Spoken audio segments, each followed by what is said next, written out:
Hi, this is Luke with a Gamer, and I'm going to guide you through Chapter 6 of the Resident Evil 4 remake.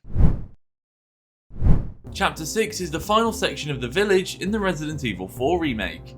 The game is barely half over though, as you still have the dangers of Castle Salazar and beyond to contend with. This chapter includes some of the game's toughest battles yet, including some that will shock even long-time fans of the original. From the most dangerous villager horde in the game to the climactic showdown with Mendes, this video is brimming with tips and strategies that will help you survive one of the game's most thrilling sections. Chapter 6 will begin with a call from Hunnigan telling you that your extraction can't land because of the adverse weather conditions, so you'll have to proceed along the path in front of you. When you come to an area with supports hanging off the rocks like this, look for a casket that's also hanging off those supports, shoot that and you can get a gemstone from it. If you talk to the merchant nearby, you'll find he's now selling the powerful Riot Gun, a semi-automatic shotgun with a tighter spread than the one you've been carrying before. Once you're done with the merchant, make sure to sweep the area outside as there's plenty of supplies around here. You'll enter this very thin, narrow area that's filled with villagers both on the ground and there's a couple up high. You'll probably be able to stealth kill a couple, but before long you're going to get spotted and you're going to have to fight them. Be on high alert around here if you get into direct combat. There's plenty of villagers, a brute, there's loads of bear traps on the ground, and there's villagers up high that will be throwing molotovs at you. So stay on your guard and keep moving, but also watch for those bear traps. Once you've cleared all the villagers on the ground, it's probably not a bad idea to pull out your rifle and take out the two up high that were throwing molotovs at you as well. Before you move on from this area, there is a treasure to be found though. Head up this staircase and you'll find a chest right in front of you. Inside it contains a gemstone. Then move through the next set of doors and you'll come into an area that looks like this. There's a structure on your left you can enter, but there is a villager hiding inside, so approach it carefully. So head inside and deal with the villager, and then make sure to open this chest, which contains a Chalice of Atonement, which is another treasure that can be inlaid with gemstones to increase its value. After you've got the chalice, proceed down the path until you walk under this kind of bridge sort of thing. When you turn the corner, look up and to your left and you'll see another casket hanging off a roof. Shoot that down and you might find a spinal inside there. Head around the corner and you'll run into two more villagers, and you might be able to stealth kill these if you're better than stealth than I am, but they won't put up too much of a fight, there's only two of them. So deal with them and then head up the staircase and go left, where you'll find a yellow herb. After that, proceed to your right and follow this bridge all the way to the end.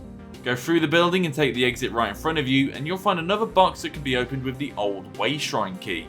In the box you'll find an elegant headdress.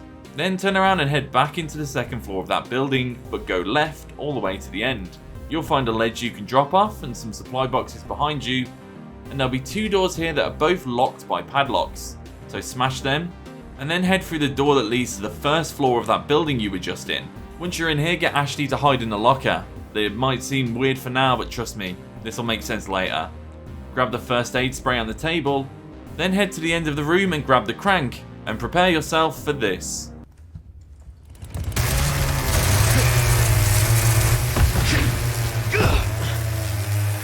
Great.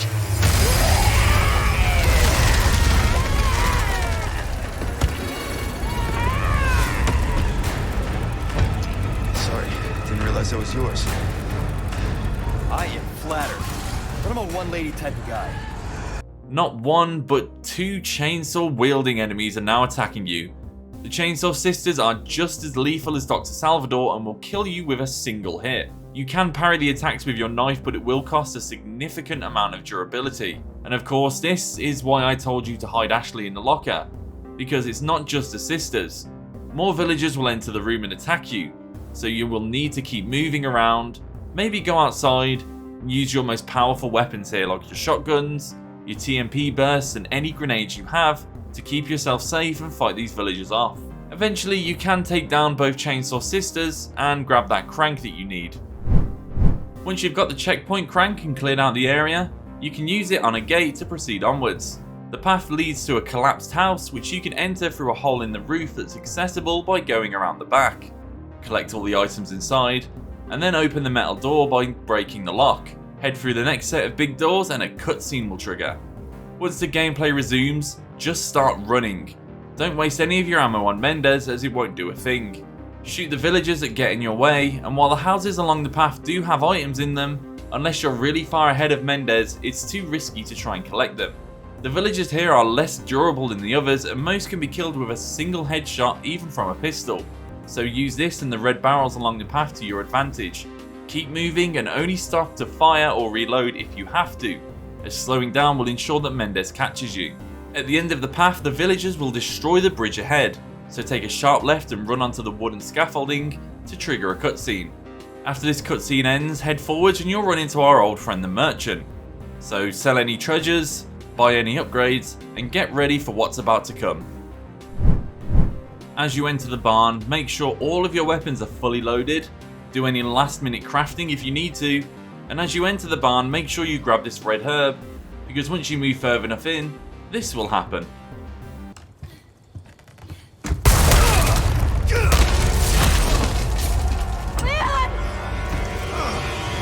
Yep, there's no avoiding him now. It is time to fight the big village chief Mendes.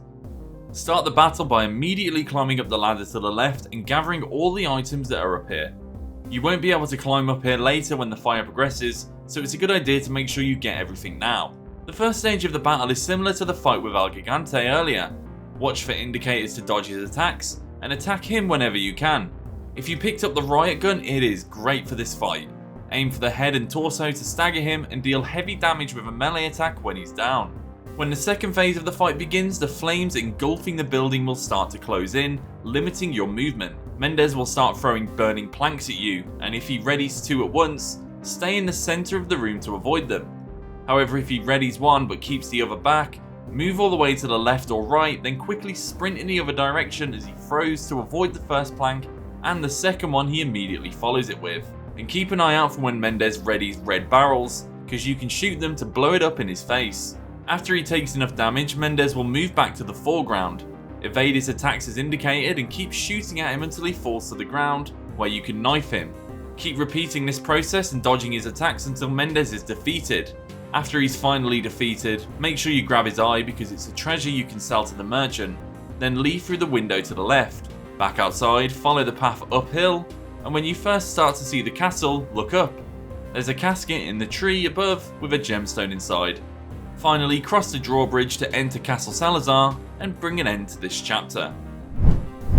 So that's a guide to Chapter 6 in the Resident Evil 4 remake. If you think I've missed anything out, then feel free to leave it in the comments below, and check out thegamer.com for more.